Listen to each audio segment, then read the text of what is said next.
अस्सलाम वालेकुम। इस वीडियो में हम बात करेंगे अब हम ऑटोसोमल रिसेसिव डिसऑर्डर्स की। जो ऑटोसोमल रिसेसिव डिसऑर्डर्स होते हैं जो कि काफ़ी कॉमन होते हैं, उनकी अब मैं पेडिग्री शो करूंगा और उनका पुनेट स्क्वायर ड्रॉ करके दिखाऊंगा। इसमें भी अगेन सारी डिजीज़ नहीं याद हो सकती, लेकिन जो इंपॉर्टेंट हैं, जो कॉमन है, उनके नाम याद रख लेना। For example sickle cell anaemia, thalassaemias and your आपके phenyl cystic fibrosis, phenylketonuria, galactosaemia, alpha 1 antitrypsin deficiency, Wilson disease और alkaptonuria. These are some of the autosomal recessive disorders जिनके हमको नाम पता होने चाहिए ताकि हम इजी डायग्नोस करके फिर हम इनकी पेडिग्रीज और वो बना सकें, पुनेट स्क्वायर बना सकें। अब ऑटोसोमल रिसेसिव में क्या होता है? ऑटोसोमल रिसेसिव में याद रखना है कि इसमें भी अगेन मैं इसको अपनी नॉर्मल एलील कर रहा हूँ। फॉर एग्जांपल मैं वो सिकल सेल एनीमिया शो कराना चाह रहा हूँ और इसको मैं अपनी अफेक्टेड एलील शो कर रहा हूँ। अब इसमें ऑटोसोमल डोमिनेंट में क्या था? Again autosomal recessive will occur in both males and females. Autosomal dominants में ये था कि जो ऑटोसोमल डोमिनेंट डिसऑर्डर्स थे उसमें हमने देखा था कि हेट्रोजाइगोसिटी वाली स्टेट में भी फिनोटिपिकली वो डिसऑर्डर प्रेजेंट हो रहा था। ऑटोसोमल रिसेसिव में क्या होगा? ऑटोसोमल रिसेसिव में ये होगा कि दोनों अफेक्टेड एलील्स का प्रेजेंट होना ज़रूरी है। ऑटोसोमल डोमिनेंट में सिर्फ एक अफेक्टेड एलील का प्रेजेंट होना ज़रूरी था, ऑटोसोमल रिसेसिव में दोनों अफेक्टेड एलील्स का प्रेजेंट होना ज़रूरी है। यानी autosomal recessive disorder sickle cell anaemia और थैलेसीमिया हमें तभी उसी केस में मिलेंगे जब दोनों एलील्स अफेक्टेड होंगी। जब बेसिकली ये वाली स्टेट आएगी देन हमको ऑटोसोमल रिसेसिव डिसऑर्डर मिलेगा। और ये वाली एलील हमको कब मिलेगी? अच्छा, इसमें एक और चीज़ क्या होगी? इसमें एक और चीज़ ये होगी कि जो इसमें हेट्रोजाइगोसिटी वाली स्टेट होगी, जो कि ये होगी, this will be known as a carrier state. ये कैरियर्स होंगे, इनमें फिनोटिपिकली डिजीज़ शो नहीं होगी, डिजीज़ एक्सप्रेस नहीं होगी, disease will be only expressed in homozygous recessive state. याद रखनी है। तो इस क्या कहते हैं एक्सप्रेशन को आने के लिए किस तरह आएगी हमारी जनरेशन में ये ऑटोसोमल रिसेसिव डिसऑर्डर्स? किस तरह आएंगे? जब दो हेट्रोजाइगस क्या कहते हैं पीपल आपस में मेट करें और फिर जो उनके ऑफस्प्रिंग होंगे उसमें 25% चांस होगा कि देर इज़ चांस ऑफ क्या कहते हैं ऑटोसोमल रिसेसिव डिसऑर्डर। बेसिकली होगा कि यहाँ पे अगेन मेल और फीमेल को ले लेते हैं, तो मेल भी हेट्रोजाइगस होगा और फीमेल भी हेट्रोजाइगस होगी। कौन कौन सी पॉसिबिलिटीज़ होंगी?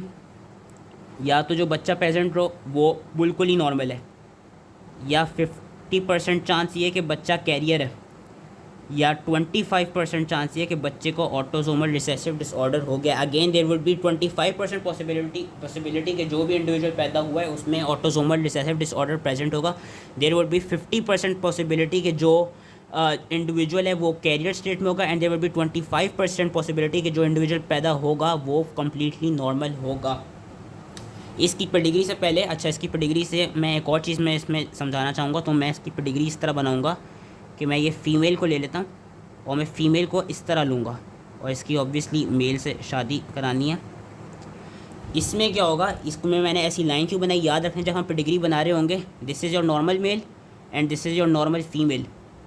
दिस वुड बी योर, जब मैं अगर एक इस तरह डायगनल लाइन बना रहा हूँ या अगर मैं ऐसे डॉटेड लाइन बना रहा हूँ तो इसका ये मतलब है कि ये कैरियर स्टेट है, ये हेट्रोजाइगस स्टेट है। वेयर एज जो ये वाला होगा, पूरा कलर जो हुआ वो होगा, इट मीन्स कि इसके पास ऑटोसोमल रिसेसिव डिसऑर्डर प्रेजेंट है। अभी मैं यहाँ पे क्या कर रहा हूँ, इस वाले का मैं पुनेट स्क्वायर इधर बनाता हूँ। यहाँ पे मैं ये कर रहा हूँ कि यहाँ पे मैंने एक हेट्रोजाइगस कंडीशन को एक नॉर्मल स्टेट से मेट करवाया। तो मतलब एक स्टेट है मेरे पास ऐसे, एक स्टेट है ऐसे। इसकी वजह से हो क्या रहा है? इसकी वजह से जो हमारे पास पॉसिबिलिटीज़ बन रही हैं वो ये बन रही हैं कि 50% इंडिविजुअल्स वुड बी, जो बच्चे पैदा होंगे दे वुड बी नॉर्मल, एंड जो 50% इंडिविजुअल्स जो पैदा होंगे they would have possibility of क्या कहते हैं कैरियर स्टेट। तो इनके जब हम 4 बच्चे पैदा करेंगे तो वो हम ऐसे दिखाएंगे, और अपनी आसानी के लिए हम वो कर लेते हैं 2 मेल्स एंड 2 फीमेल्स। इसमें हम क्या दिखाएंगे कि 50% चांस है कि वो हेट्रोजाइगस होंगे और 50% चांस है कि वो नॉर्मल होंगे। ठीक है, अब हम क्या करेंगे? अब हम इस हेट्रोजाइगस मेल को एक हेट्रोजाइगस फीमेल के साथ शादी करा देते हैं। ठीक है, ये थी फर्स्ट जनरेशन। मैं इसमें एक चीज़ जो फिनोमेना बताना चाहता हूँ मैं बाद में एक्सप्लेन करता हूँ। अब हेट्रोजाइगस की एक हेट्रोजाइगस से जब हुई मेटिंग तो हमारे पास कौन सी पॉसिबिलिटीज़ बन रही थी? हमारे पास ये वाली पॉसिबिलिटी बन रही थी, जिसको हम शो ऐसे करेंगे कि इनके जब 4 बच्चे हुए तो 2 बेटे हुए और 2 बेटियां हुई।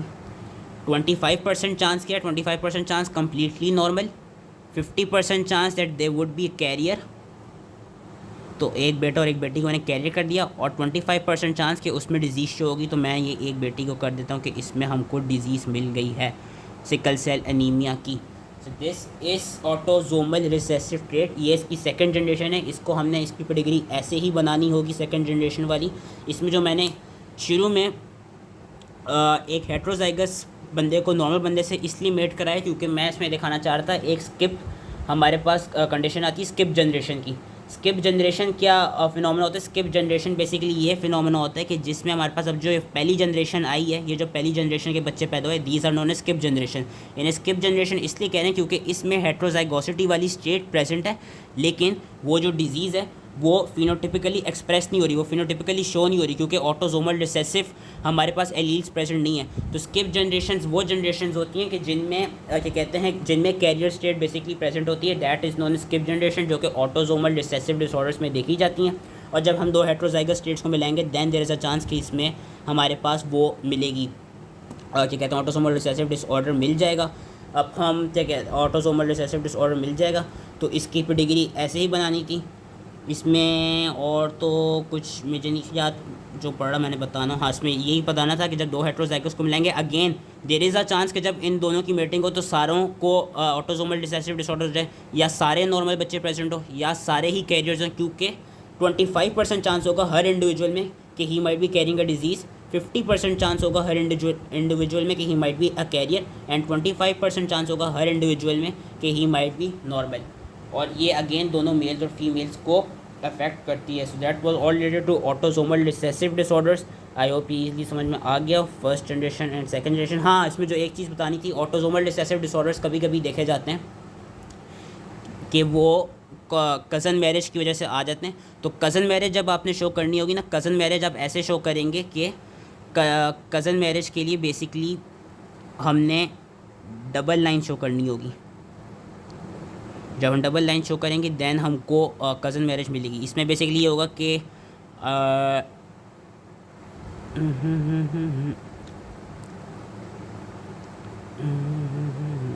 इसको चलो नॉर्मली कर देते हैं।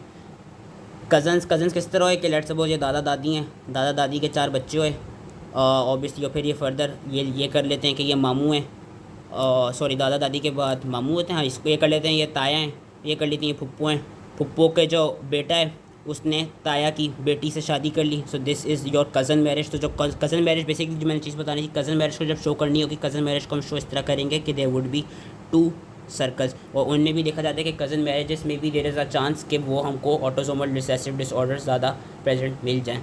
तो पेडिग्री कज़न मैरिज वैसे शो नहीं करनी होती पेडिग्री में, अगर शो करनी हो तो इस तरह शो करते हैं, वैसे इसकी पेडिग्री ऐसे बनती है। आई होप ईजिली समझ में आ गए हो, एंड थैंक यू।